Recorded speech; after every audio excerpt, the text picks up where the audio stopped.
सरकारी आदादोशुमार के मुताबिक सूबे भर में 97 अफराद अपनी जान से हाथ धो बैठे हैं।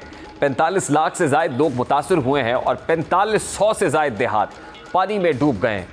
लाखों अफराद को महफूज मकामात पर मुंतकिल किया गया, लेकिन असल सवाल यह है कि इन महफूज मकामात पर जिंदगी किस हाल में गुजर रही है। इंतजामिया की जानिब से 396 रिलीफ कैंप्स कायम तो किए गए हैं, लेकिन इन कैंप्स में सहूलियात का फुकदान खुलेआम दिखाई देता है। ये इंतजामिया का काम था कि बर वक्त और मुकम्मल रिलीफ पहुंचाया जाता, लेकिन हकीकत यह है कि लोग आज भी भूख, प्यास और बीमारी के खिलाफ खुद लड़ने पर मजबूर हैं। जैसा कि बहावल नगर, जहाँ मुतासरीन को पहले सैलाबी रैलों ने घेर लिया, अब बीमारियां उनके जिस्मों को निगल रही हैं। 24 घंटों में डायरिया और खारिश के 84 मरीज मेडिकल कैंप में पहुंचे हैं। ये सिर्फ एक ज़िले का हाल है, लेकिन गौरतलब बात यह है कि जब बुनियादी ज़रूरियात जैसा कि सफाई, पीने के पानी और मेडिकल सहूलियात दस्तयाब ना हो, तो बाकी इलाकों में हालात किस हद तक बिगड़ चुके होंगे। जैसा कि चिन्योट के सैलाब मुतासरीन भी दोहरी अजियत झेल रहे हैं। एक तरफ पानी ने उनके घर और खेत उजाड़ दिए, दूसरी जानिब अब वो महंगाई की जद में है।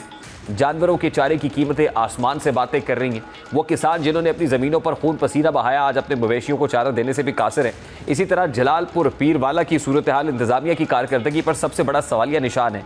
मीडिया रिपोर्ट्स के मुताबिक यहाँ हुकूमत की तरफ से सैलाब मुतासरीन को चारपाइयाँ दी गई थी, लेकिन वो गायब हो गई, जबकि मुतासरीन ये दुहाई दे रहे हैं कि रेस्क्यू का अमला मौजूद ही नहीं, सिर्फ चंद किश्तियाँ हैं, से आधी का पता ही नहीं कि वो कहाँ चली गई। लेकिन DGPDA में ये दावा कर रहे हैं कि जलालपुर पीरवाला में कश्तियां सैलाब मुतासरीन को रेस्क्यू करने के लिए भी दी गई हैं। अब मीडिया रिपोर्ट्स इसके बरक्स कहानी बता रही हैं और इनकी रिपोर्ट्स के मुताबिक इस वक्त ज़्यादातर प्राइवेट कश्तियां दस्तयाब है, लेकिन वो 50,000 रुपये मांगती हैं। ऐसे में सवाल ये है कि इतनी बड़ी आफत में भी मकामी इंतजामिया कश्तियों का बंदोबस्त क्यों नहीं कर सकी। क्या यही इनका सबसे बुनियादी और पहला फरीज़ा नहीं था? सबसे दिल दहलाने वाली बात तो ये है कि ग़िज़ाई किल्लत की वजह से एक माँ ने अपने नौमौलूद बच्चे को फीडर में सैलाबी पानी डालकर पिलाया। यहाँ ये सवाल उठता है कि मुतासरा इलाकों में पीने के पानी क्यों बर वक्त नहीं पहुँचाए गए, क्यों मुतासरीन को जहरीला पानी पीने पर मजबूर होना पड़ा। अब एक तरफ जलालपुर पीरवाला में रेस्क्यू ऑपरेशन पर सवालात उठ रहे हैं, तो वहीं मरियम औरंगज़ेब ये दावा कर रही हैं कि जलालपुर पीरवाला में ऑपरेशन मुकम्मल हो गया। अब ये हुकूमती दावे हैं, दूसरी जानिब ऑपोजिशन जमातों के रहनुमा हुकूमती दावों को मुस्तरद कर रहा है। अब ये तो इंतजामिया की कारकर्दगी पर सवालिया निशान है। वहाँ पर जो प्राइवेट लोग मौजूद हैं, वो बोट्स किस तरीके से यानी वहाँ पर फंसे हुए लोगों का इस्तेहसाल कर रहे हैं। रिपोर्टर से भी बात करेंगे मौके पर इस वक्त क्या पोजीशन है, कैसे लोगों का इस्तेहसाल हो रहा है, लेकिन ये आफत कितनी देर तक है, यानी ये रेस्क्यू रिलीफ ऑपरेशन अपनी जगह पर, अब मजीद कितना वक्त लगेगा इसको झेलने में। इस वक्त डॉक्टर ज़ैनब नईम हमारे साथ मौजूद है, क्लाइमेट चेंज एक्सपर्ट हैं। अस्सलाम वालेकुम डॉक्टर साहब, बहुत बहुत शुक्रिया आपके वक्त के लिए। डॉक्टर साहब, इस वक्त जो सिचुएशन है, ज़ाहिर है बहुत ऐसे इलाके हैं जहाँ पर अभी भी पानी है और हर तरफ पानी और इंतज़ामिया नहीं पहुंच पा रही है, लोग फंसे हुए हैं, लोग अभी भी मदद के लिए पुकार रहे हैं। वो जानना चाहते हैं कि ये और कितनी देर तक जारी रहेगा। ये ज़ाहिर है एक नेचुरल कैलेमिटी है, लेकिन कितनी देर, what are you expecting, forecasting क्या है? देखिए, अभी 15 सितंबर तक ही फोरकास्टेड स्पेल था मानसून का। उसके बाद अभी मानसून का जो है वो जोर टूट रहा है। लेकिन अभी भी हम देख रहे हैं कि अगर पैसिफिक ओशन में लानीना डेवलप हो जाता है, जो कि ज्यादा बारिशें फिर भेजता है साउथ एशिया के खित्ते में, उसकी 55% प्रोबेबिलिटी है, तो शायद बारिशें मजीद एक्सपेक्ट की जा सकती है, लेकिन उनकी शिद्दत में कमी रहेगी। दूसरी बात ये कि ये जो साइलेंट डिजास्टर जिसकी आप बात कर रहे हैं, ये बीमारियां फैल रही हैं और फिर प्राइवेट सेक्टर जो है वो इस्तेसाल कर रहा है, ये बहुत अफसोसनाक मकाम है हम सबके लिए एज अ नेशन कि एक मुल्क में सानिया आया हुआ है और यहाँ पे हुकूमत के साथ साथ प्राइवेट सेक्टर को बहुत ज्यादा स्टेप अप करना चाहिए। 2022 में बहुत अच्छा प्राइवेट सेक्टर ने सपोर्ट किया था। अभी भी उनको चाहिए कि ह्यूमैनिटेरियन ग्राउंड्स पे जो है फौरी तौर पे हुकूमत को जो सपोर्ट चाहिए उस पर प्रोवाइड करें, क्योंकि ये टू वे प्रोसेस होता है। गवर्नमेंट को भी कभी सपोर्ट चाहिए होती है, तभी गवर्नमेंट आपको भी बाद में सपोर्ट कर रही होती है। सो ये नहीं होना चाहिए। तीसरी बात ये कि ये ह्यूमैनिटेरियन ग्राउंड्स पे आपको अपना केस जो है इंटरनेशनली बिल्डअप करते रहना चाहिए क्लाइमेट चेंज पे। ये नहीं कि हमें कोई एड चाहिए या मदद चाहिए, आप इस ग्राउंड पे बिल्ड करें कि पाकिस्तान में जो क्लाइमेट चेंज की वजह से तबाही हो रही है उसमें पाकिस्तान का बहुत ज्यादा कोई इतना बड़ा हाथ नहीं था। कॉन्ट्रीब्यूशंस की अगर मैं बात करूं तो पाकिस्तान को जो है रेपरेशंस चाहिए इस वक्त। तो ये दोनों चीजें साइड बाय साइड चलनी चाहिए। प्राइम मिनिस्टर साहब ने अभी एक ज़राई इमरजेंसी और फिर क्लाइमेट इमरजेंसी भी नाफिज तो की है। आपको लगता है कि ये मैंडेटरी स्टेप है और इससे को फर्क पड़ेगा?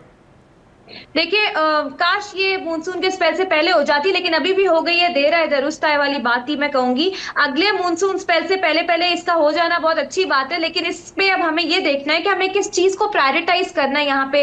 क्या हमें flood plain encroachment relocation policy, क्या इन लोगों को जिनका इनखला हुआ है वापस हम उधर ही भेज रहे हैं? इनकी सोशल प्रोटेक्शन, किसान की सपोर्ट, ज़रात की सपोर्ट, और ये इन्वेस्टर्स को कैसे लेकर आना है ताकि क्लाइमेट एक्शन में प्रोजेक्ट्स डेवलप किए जा सके फाइनेंस की मद में, ये सारी चीजें आपको प्रायोरिटाइज करनी है। फिर आपको फॉरेस्ट गवर्नेंस देखनी है, वाटर गवर्नेंस देखनी है। मुझे उम्मीद है कि ये सारी चीजें डेवलपमेंट प्रायोरिटी का हिस्सा बनेंगी, क्योंकि मेरे नजदीक क्लाइमेट इमरजेंसी का मतलब यही होता है कि आपको हर चीज को क्लाइमेट के एंगल से देखना होता है, और अगली मानसून से पहले आपको ये देखना है कि हम अपनी कोशिशों से कितना डिजास्टर अवॉइड कर सकते हैं। क्लाउड बर्स्ट, हीट वेव और मानसून का जल्दी आना, इसको हम नहीं रोक सकते, इसमें हमारा कोई हाथ नहीं, लेकिन कम से कम ऑन ग्राउंड डिजास्टर तो हम अपनी आवाम को तो बचा सकते हैं, वल्नरेबल कम्युनिटीज को तो सपोर्ट कर सकते हैं। उस पे क्या वर्किंग है, सूबों की क्या वर्किंग है, अकाउंटेबिलिटी मैकेनिज्म क्या है, ये सारी चीजें अब हमें प्रायोरिटाइज कर लेनी चाहिए। हमें मजीद इंतजार नहीं करना चाहिए, इमरजेंसी यही होती है। अगर तो ये तो अच्छी बात है, अगर अभी भी ये नहीं है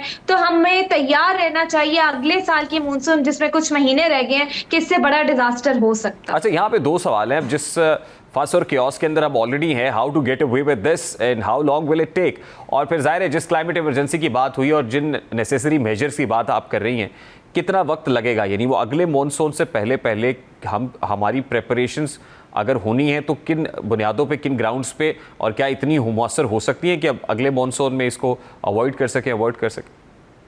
देखिए इसमें दो फैक्टर्स आते हैं, और मेरे ख्याल से हमें भी थोड़ा रियलिस्टिक रह के एक्सपेक्टेशंस लगानी चाहिए। इस वक्त गवर्नमेंट के लिए सबसे ज्यादा जरूरी है रिलीफ, रेस्क्यू और रिहैबिलिटेशन। ये तीनों प्रोसेस में गवर्नमेंट को बहुत टाइम लग जाएगा, क्योंकि आप भी जानते हैं हमारे मुल्क की मईशत किधर चली गई, और हमारी एक्सपोर्ट्स अफेक्ट हो गई, इंडस्ट्री अफेक्ट हो गई। तो हर चीज को गवर्नमेंट को देखने के लिए पब्लिक प्राइवेट एंगेजमेंट बढ़ानी पड़ेगी इस वक्त। जो इस वक्त कॉन्फिडेंस बिल्ड करने के लिए सबसे ज्यादा जरूरी है, आवाम का मिसट्रस्ट है वो भी बिल्ड करने के लिए आई थिंक गवर्नमेंट को हाई लेवल जो है एंगेजमेंट करनी पड़ेगी आवाम के लेवल पे जाके।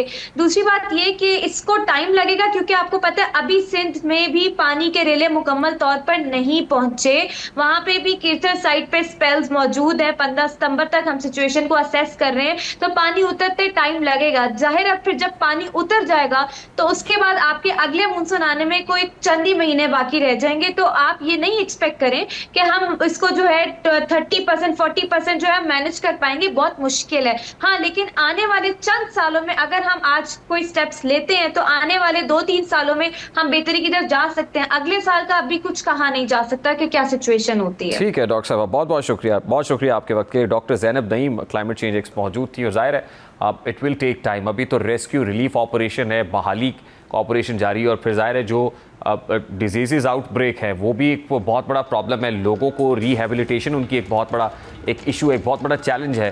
पहले तो इससे काउंटर फाइट करना है, फिर लोगों को उनकी रिहैबिलिटेशन पे काम करना है, रिलोकेशन पे काम करना है, फिर से एक आबादकारी का प्रॉब्लम होगा, और फिर ज़ाहिर है क्लाइमेट इमरजेंसी तो नाफिज कर दी गई है, लेकिन उसके लिए इट विल टेक टाइम। क्या अगले मॉनसून तक हम तैयार हो पाएंगे कि हम नेचर से लड़ सकें, ये एक बहुत बड़ा सवालिया निशान है अपनी जगह पे। लेकिन ये एक चीज़ जिसका हमें इस वक्त बहुत अशद ज़रूरत हम महसूस कर रहे हैं और लोगों को समझने की है, वो ये कि कम्युनिटी सर्विसिंग भी कोई चीज़ होती है। वो दर्द दिल के वास्ते पैदा किया इंसान को, उन बुनियादों पे जो वाकई इंसानियत का दर्द अपने दिल में रखते हैं, तो कम से कम वो इस्तेहसाल ना करें। वो लोग जो इस वक्त फंसे हुए हैं, जो मजबूर हैं, उनकी मजबूरी का फ़ायदा ना उठाया जाए।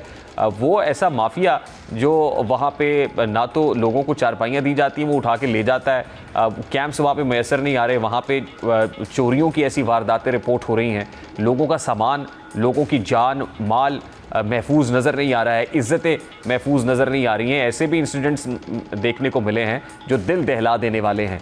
बाहर कैफ ये कि ऐसा लम्हा फ़िक्री सबको सोचने की ज़रूरत है और स्टेप अप करने की ज़रूरत है।